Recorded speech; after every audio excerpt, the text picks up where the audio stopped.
Olá, caríssimo telespectador da Rede Século XXI, que bom encontrá-lo neste começo de semana, primeiro dia da semana, dia do Senhor. Neste final de tarde, nos próximos 30 minutos, estaremos juntos para nos debruçarmos pela 23ª vez sobre o fascinante argumento A Ira de Deus, uma das verdades esquecidas em muitos lugares dentro da igreja. E esse argumento é importante tanto quanto o argumento da misericórdia, e hoje se fala tanto da misericórdia e muitos falam apenas da misericórdia, como se Deus fosse apenas misericordioso. Essencialmente, Deus é misericordioso, mas essa misericórdia não contradiz um dado bíblico inquestionável, que em Deus existe também a ira, porque Deus é santo e não compactua com o pecado, e quando esse pecado se manifesta, a misericórdia de Deus traduz-se em função do pecador para corrigi-lo, para refutar, para condenar o pecado, não ele, e levar por caminhos misteriosos o pecador ao arrependimento. Já estamos no final desse estudo e neste 23º encontro, à guisa de quase conclusão, é muito importante recordar Romanos capítulo 1, versículo 18, para que fique bem claro que, primeiro, a ira de Deus não é um defeito em Deus. A ira de Deus é a indignação, a rejeição, a condenação de uma realidade que não é a criatura humana, mas aquilo que ela faz, que não agrada a Deus. E eu insisti muito nos 2 últimos programas, já comentando os textos do Novo Testamento, particularmente as cartas do apóstolo Paulo, que a ira de Deus é contra uma realidade bem precisa. Vamos citar somente a título de recordação esse texto que para o estudo da ira de Deus é fundamental. Romanos capítulo 1, versículo 18. A ira de Deus se manifesta do alto do céu contra toda a impiedade e perversidade dos homens, que pela injustiça aprisionam a verdade. Fique bastante claro que a ira de Deus é contra, não o homem. Deus, na Bíblia, não se ira contra o homem. Contra quem, então? O texto acabou de dizer: contra toda a impiedade e perversidade dos homens. Ou seja, contra aquilo que o homem faz de pecaminoso. Se Deus não se irasse contra o pecado do homem, Deus não seria Deus. Se Deus não se indignasse com o pecado do homem, não haveria sentido falar de misericórdia. Se Deus fosse apenas, e eu estou colocando apenas entre aspas, apenas misericordioso com o pecador e fizesse um silêncio absoluto com relação ao pecado do pecador, essa misericórdia deixaria um pouco a desejar. Por isso, se a misericórdia é para o pecador e a ira é contra o pecado do pecador, é impossível você dizer que em Deus, misericórdia e ira são contraditórias. Porque a misericórdia é em favor de um e a ira é contra outra coisa. Coisa que esses fazem. Se você compreendeu bem isso, você se considere uma pessoa que entendeu os 23 programas que nós fizemos. Vamos fazer talvez 1 ou 2 antes de concluirmos esse estudo. A ira de Deus se manifesta do alto do céu contra toda impiedade e perversidade dos homens. A palavra ímpio significa não santo, não puro. Impiedade, portanto, é um sinônimo de pecado. Todo pecado é impiedade. Perversidade. Perversão é o contrário de conversão. Se os atos de convertidos são atos de uma pessoa que deixa as trevas e caminha para a luz, uma pessoa que vivia na inimizade com Deus e agora caminha para se reconciliar com Ele, perversidade é o contrário.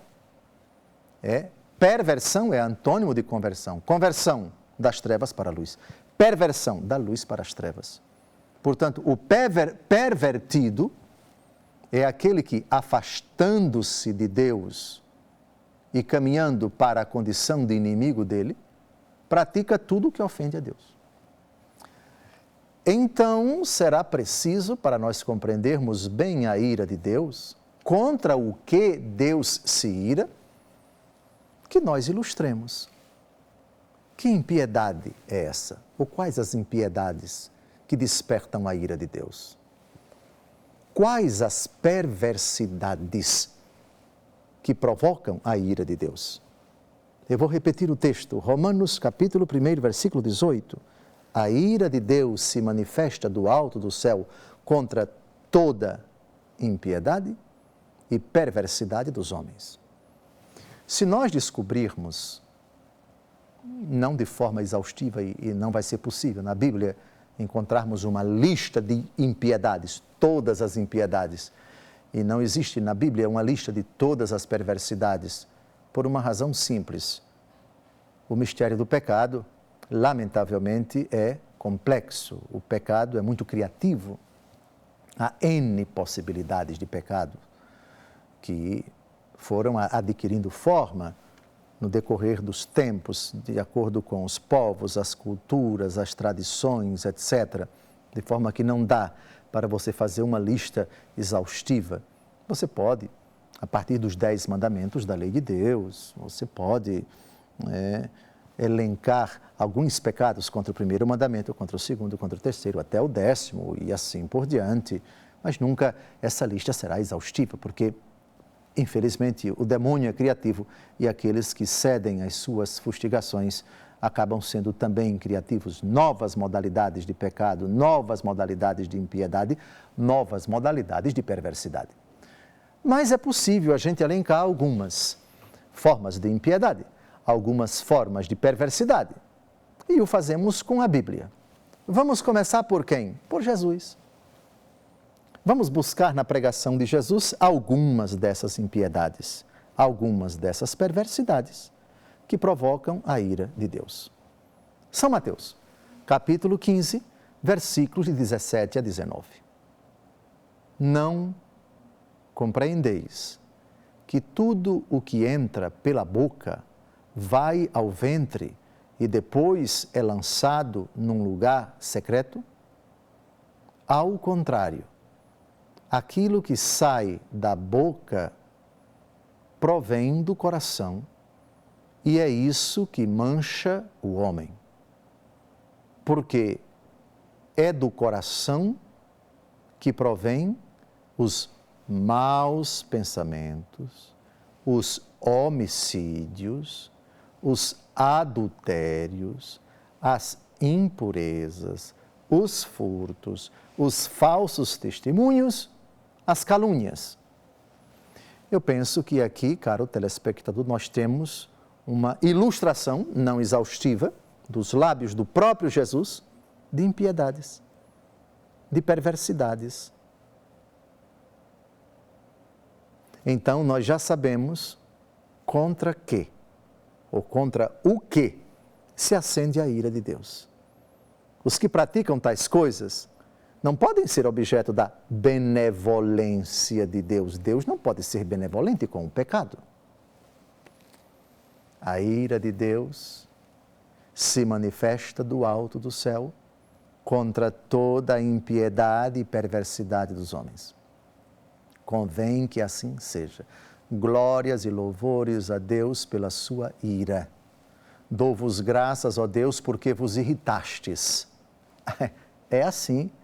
A profecia de Isaías, capítulo 12, versículo 1. Eu vos dou graça, Senhor, porque vos irritastes. Verdade que logo em seguida se diz, e a vossa ira, a vossa fúria se aplacou. Muito bem. Então agora vamos ao segundo texto. São Paulo, primeira carta aos Coríntios, capítulo 6, versículos de 9 a 10. Mais uma outra lista de impiedades e de perversidades. Acaso não sabeis que os injustos não hão de possuir o reino de Deus? Não vos enganeis, nem os impuros, nem os idólatras, nem os adúlteros, nem os efeminados, nem os devassos, nem os ladrões, nem os avarentos, nem os bêbados, nem os difamadores, nem os assaltantes hão de possuir o reino de Deus. Aqui nós temos mais outra lista. E cuidado, que há determinadas pessoas que dizem, olha, tal tipo de atitude, Jesus nunca fez referência a ela, logo não é pecado. Epa, alto lá. Jesus nos fala pelos seus lábios, Jesus nos fala pelas narrativas dos evangelhos que descrevem suas palavras, mas Jesus também nos fala por toda a Escritura. Toda a Escritura é palavra de Deus.